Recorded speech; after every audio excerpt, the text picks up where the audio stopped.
capai mimpi. Ayo bangkit Garuda terus terbang.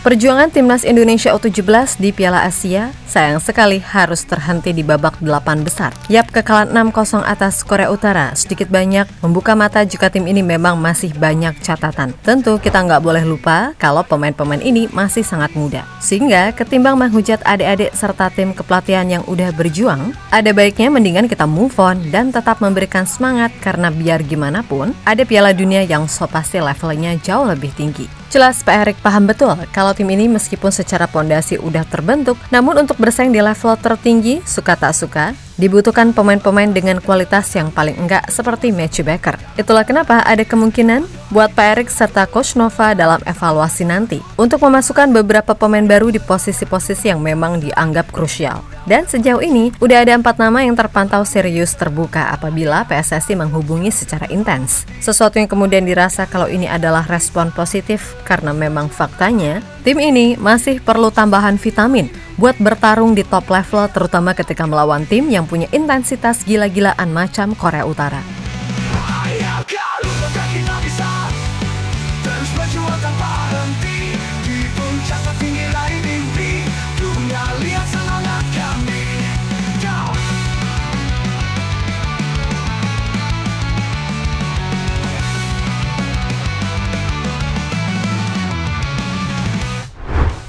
Setelah melalui perjalanan panjang, perjalanan timnas U17 akhirnya terhenti di 8 besar Piala Asia. Lawan Korea Utara yang memang jadi salah satu tim kuat di turnamen kelompok umur Asia. Garuda Muda benar-benar mendapatkan pelajaran berharga dari skor 6-0 yang ada. Tentu saja ini bukan cuma soal skor, melainkan melihat gimana perbedaan level yang begitu kentara dari kedua tim. Orang boleh bilang, kita kan bisa ngalahin Korea Selatan. Ya, memang itu benar. Akan tetapi perlu diingat juga, jika pressure di fase grup dan babak gugur itu beda. Apalagi jika sebuah tim kebobolan lebih dulu di awal laga. So pasti itu nggak akan mudah. Yap, tanpa beralasan apapun, memang secara level, apa yang kita tampilkan di fase grup nyatanya belum cukup untuk bertarung di level yang lebih tinggi. Dan Korea Utara menunjukkan meskipun secara skill individu mereka nggak jauh beda sama Korea Selatan atau malah sedikit di bawah, namun secara militansi permainan, walah ini tim kayak nggak ada capeknya. Ibarat kita ada di angka 7, mereka ada di angka 8 hingga 9. Benar-benar kenceng dari awal sampai akhir. Kita bisa melawan, tapi akhirnya mereka tetap lebih unggul. Tapi nggak apa-apa, karena biar gimana pun, ini juga bisa jadi pelajaran serta pengalaman penting. Kalau mau perform di Piala Dunia, ya berarti PR-nya masih banyak kan gitu. Ingat, adik-adik ini masih muda banget. Nggak sepatutnya mereka menerima kebencian ataupun hujatan apalagi dari orang-orang yang cuma bangun tidur, buka HP, sikat gigi belum, ngopi juga belum. Tapi ketika niat terkesan seolah-olah aku diem berarti timnas sedang nggak baik-baik aja. Alah, prep. Kita bisa terus berjuang tanpa henti. Di puncak tertinggi raih mimpi. Dunia lihat semangat kami. Ayo Garuda kita bisa terus berjuang tanpa henti. Di puncak tertinggi raih mimpi.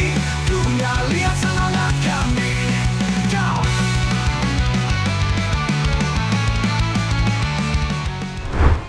Lebih lanjut sebenarnya jika dihitung secara seksama, pencapaian timnas U17 ini dari mulai babak kualifikasi sampai 8 besar, nggak buruk-buruk amat loh. Bahkan boleh dibilang, ini tetap menjadi sebuah hal yang positif kalau mau dievaluasi. Yap, di babak kualifikasi Garuda Muda mampu ngalahin Kuwait 1-0 di kandang mereka. Kemudian menang 10-0 atas Mariana Utara dan imbang 0-0 versus Australia.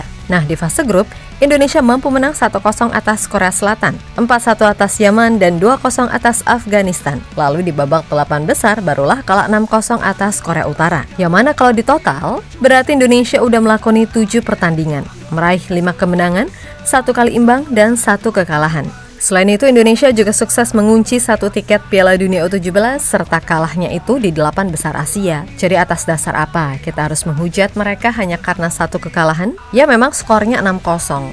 Tapi ini hanya masalah waktu buat pemain serta tim pelatih untuk pulih serta introspeksi diri tentang apa yang kurang. Karena kembali lagi kita harus move on dan bersiap menyambut Piala Dunia yang berlangsung mulai November 2025 mendatang. Kan gitu. Terus berjuang tanpa henti. Di puncak tertinggi raih mimpi. Dunia lihat semangat kami. Go!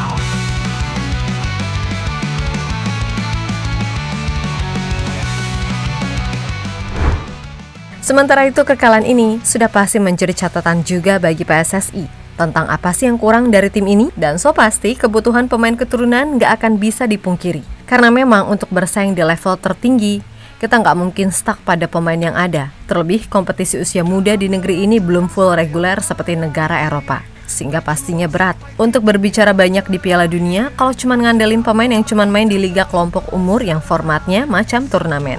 Ya secara skill oke lah, tapi dari laga versus Korea Utara kita bisa melihat gimana mental anak-anak Garuda ketika tertinggal, kemudian keputusan apa yang harus mereka lakukan ketika dipres, dan lain-lain. Itu semuanya akan terasa jika ada kompetisi yang tiap minggu mereka bisa main rutin. Dan untuk pemain diaspora, sejauh ini udah ada 4 nama yang secara terbuka mau untuk membela Indonesia. Pertama ada Vicky Müller, Latu Perisa. Umurnya masih 16 tahun dan dia berposisi sebagai center back dengan tinggi 180 cm serta kini rutin main untuk Willem II U17. Müller tentu bisa jadi tambahan kekuatan untuk memperkokoh lini belakang. Yap, Müller sendiri diketahui mempunyai darah Indonesia dari kakek sisi ibu, yang mana kakek dari pihak ibu kelahiran Haria, Saparua, Maluku Tengah, dan kakeknya memiliki famili Maluku bernama Latu Perisa. Müller diketahui telah mengikuti perkembangan sepak bola Indonesia dan dia berminat membela Indonesia jika federasi membutuhkan. Terlebih, dia juga tahu timnas U17 lolos Piala Dunia. Jadi jika memang dibutuhkan dan bisa, dia sangat terbuka karena biar gimana pun, Müller masih merasa jika ia punya ikatan yang kuat dengan Indonesia. Berikutnya ada Adam Alexander Breton. Dikutip dari Football Indonesia, pemain 14 tahun itu lahir di Batam dan ibu kandungnya lahir di Dumai, Riau. Sedangkan ayahnya berasal dari Haugesund, Norwegia. Saat ini keluarganya berada di Batam.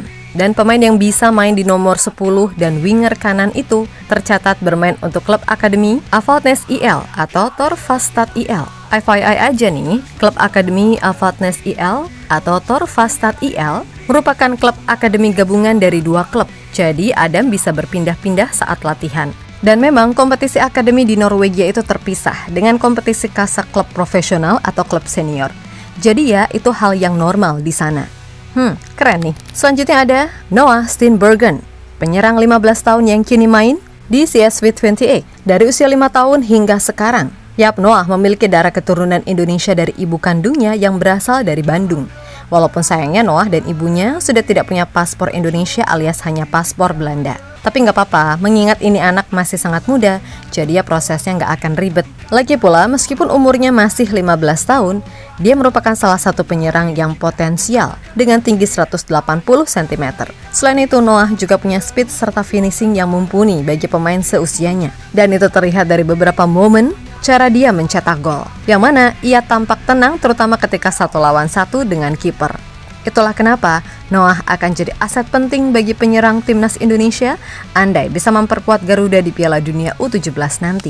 Yang keempat jelas, Miles Matthijs de Vries, wonderkid FC Utrecht yang baru berusia 14 tahun. Dikutip dari OneFootball, Miles adalah pemain yang memiliki garis keturunan Indonesia dari ayahnya, yang mana sang nenek dari pihak ayah adalah 100% asli orang Indonesia yang lahir dan tinggal di Surabaya. Memiliki tinggi 173 cm dan berposisi sebagai sayap kanan dengan kaki dominan sebelah kiri, Miles dinilai punya kemampuan yang dinilai mirip dengan Miliano Jonathans dan akan menjadi sebuah keuntungan besar bagi Coach Nova karena sejauh ini di timnas U17 belum ada pemain winger dengan kaki kiri yang punya kemampuan cutting inside yang baik. Ya, bagi Miles sendiri, dia mungkin bisa mencontoh seorang Matthew Baker yang tegas menolak Australia untuk Indonesia, di mana Baker sangat tahu kalau prospek timnas Indonesia saat ini sedang berkembang ke arah yang bagus. Ditambah dukungan supporter Indonesia yang begitu luar biasa, membuat Baker sangat jatuh hati untuk kemudian bisa tampil habis-habisan membela Panji Ibu Pertiwi. Dan Indonesia bisa dibilang beruntung punya pemain sepertinya, karena biar gimana pun,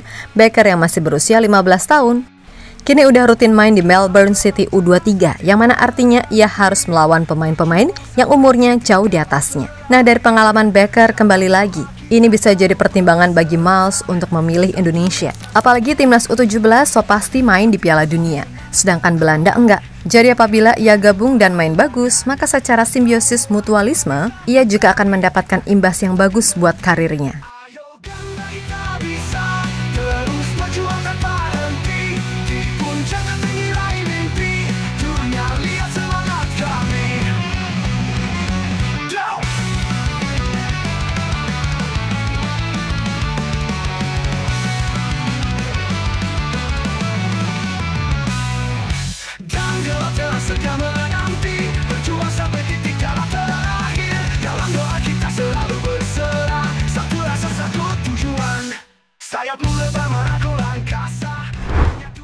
Yap, terlepas dari apapun, yang jelas tetap ada hikmah di balik kekalahan Indonesia atas Korea Utara. Gak usah berkecil hati dan larut dalam kesedihan, sebab kita masih punya Piala Dunia yang harus diperjuangkan.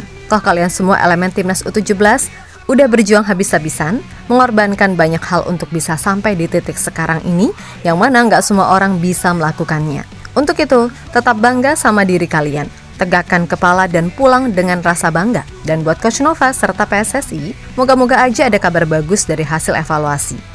Terutama ya soal pemain diaspora, bukan malah kabar lainnya yang taulah gimana.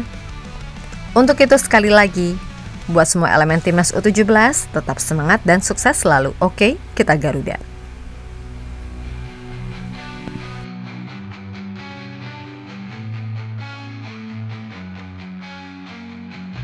Dalam gelap terang setia menanti, berjuang sampai titik darah